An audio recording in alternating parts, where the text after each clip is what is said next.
my dear student. I hope that all of you are well. Alhamdulillah, I am well.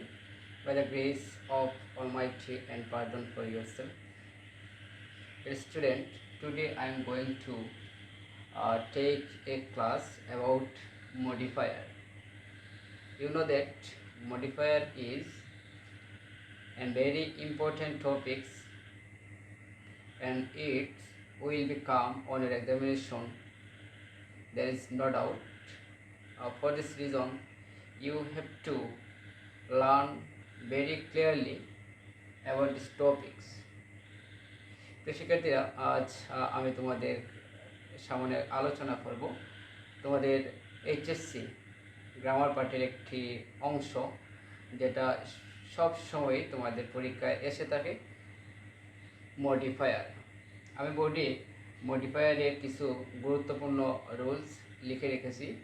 আমি অন্য একটা ভিডিওতে বাকি রুলসগুলো আলোচনা করব। আজ আমি তোমাদের গুরুত্বপূর্ণ 6টি রুলস নিয়ে আলোচনা করব। তাহলে আমরা দেখি,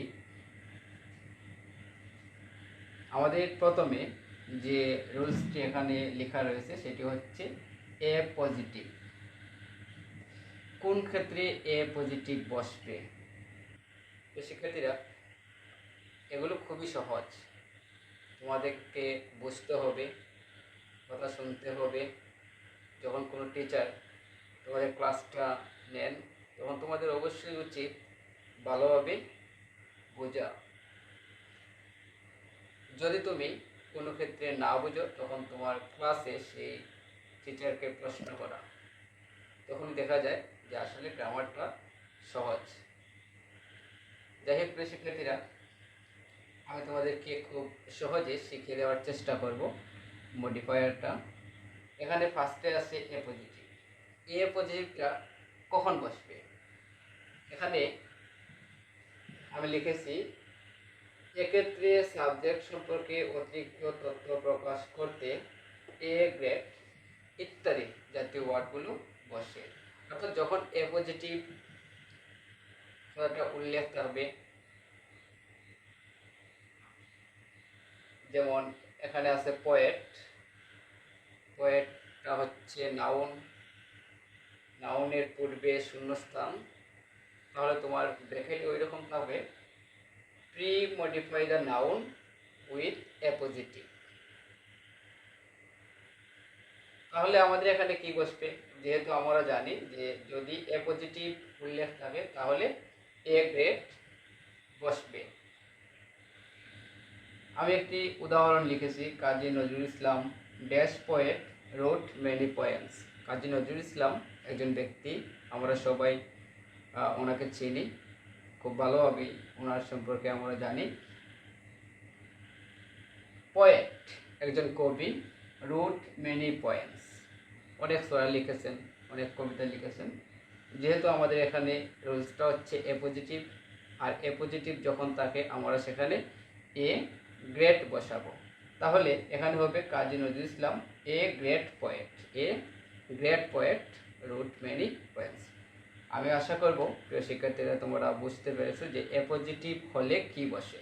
আমি আবারও রিপিট করছি, যখন এ পজিটিভটা উল্লেখ থাকে তখন তুমি এ গ্রেট বসাবে। কি বসাবে? A great. তারপর হচ্ছে infinitive phrase. Infinitive phrase, infinitive বলতে আমরা কি বুঝি?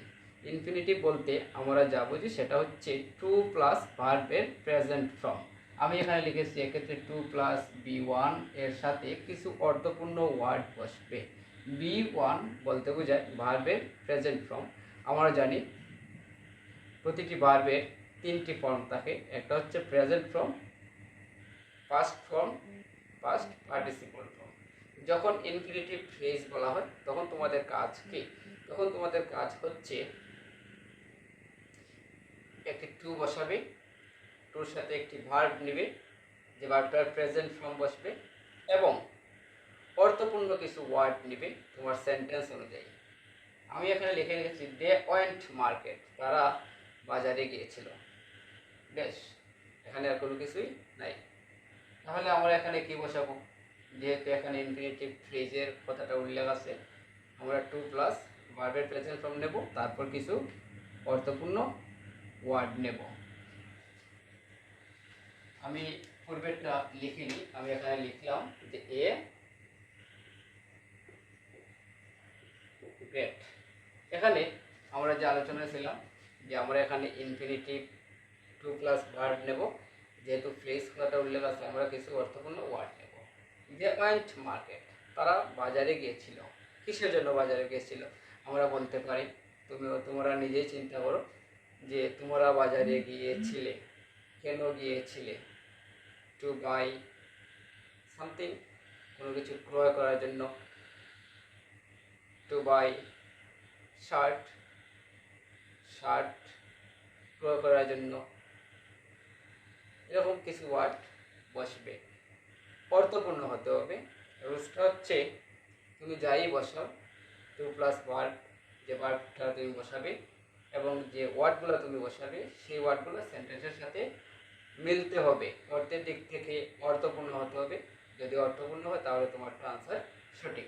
তাহলে আমি এখানে কি বসাবো? আমি এখানে বসাবো they went market to buy something.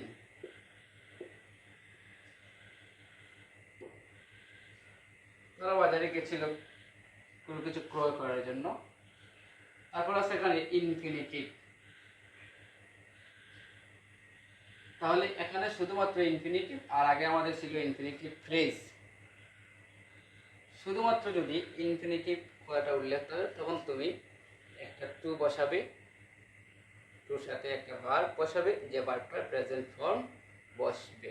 আমি আবারও বলছি, যখন শুধুমাত্র ইনফিনিটিভ কথাটা উল্লেখ থাকবে তখন তুমি টু প্লাস ভার্বের প্রেজেন্ট ফর্ম বসাবে।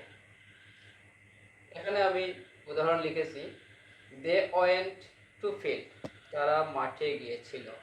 আমরা মাঠে কিসের জন্য যাই? অবশ্যই আমরা বুঝতে পেরেছি খুব সহজে যে মাঠের মধ্যে আমরা কেন যাই। আমরা মাঠের মধ্যে কাজ করার জন্য যাই, আবার আমরা মাঠের মধ্যে খেলার জন্য যাই।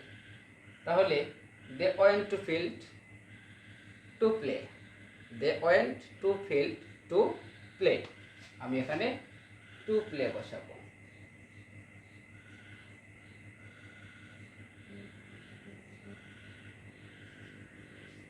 তারপর আছে নমিনাল। নমিনাল এক্ষেত্রে দুটি অর্থপূর্ণ ওয়ার্ড মিলে একটি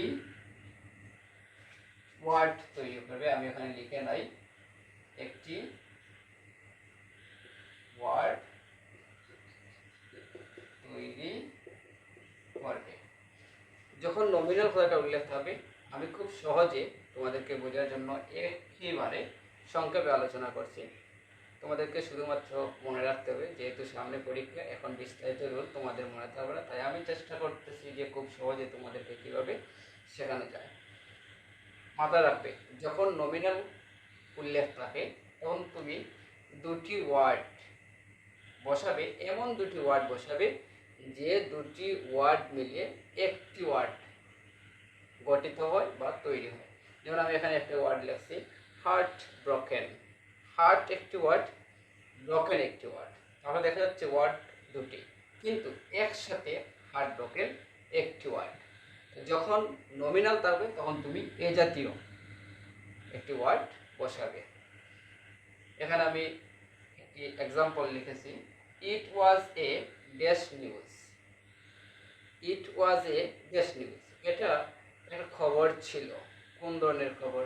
আমাদের প্রায় সময় বিভিন্ন ধরনের খবর শুনি, মর্মান্তিক খবর, খুব কষ্টদায়ক খবর। ইট ওয়াজ a dash news, it was A heart broken news. তাহলে আমি এখানে বসাচ্ছি হার্ট ব্রোকেন।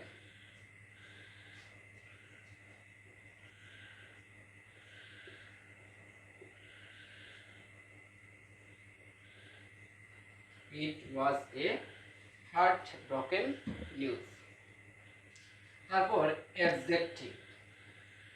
যখন অ্যাডজেক্টিভ কথাটি উল্লেখ থাকবে তখন তোমাদের কাজ হচ্ছে দুটি নাউন বসানো। এক্ষেত্রে তোমার সেন্টেন্সে একটি নাউন থাকবে, তাহলে তোমার কাজ হচ্ছে আরেকটি নাউন বসানো।